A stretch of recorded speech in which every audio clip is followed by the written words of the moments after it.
السلام علیکم ورحمۃ اللہ وبرکاتہ۔ بسم اللہ الرحمن الرحیم۔ جنت میں اپنے لیے درخت لگائیں۔ جامع ترمذی حدیث نمبر 3462۔ نبی اکرم صلی اللہ علیہ وسلم نے فرمایا کہ میں شب معراج حضرت ابراہیم خلیل اللہ علیہ السلام سے ملا۔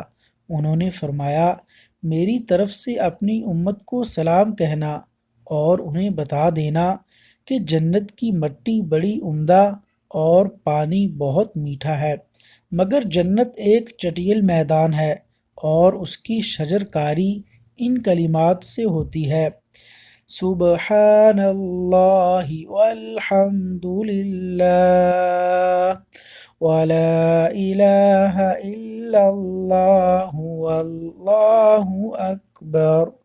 اللہ تبارک و تعالیٰ سے دعا ہے کہ اللہ تعالیٰ عمل کی توفیق عطا فرمائے، آمین۔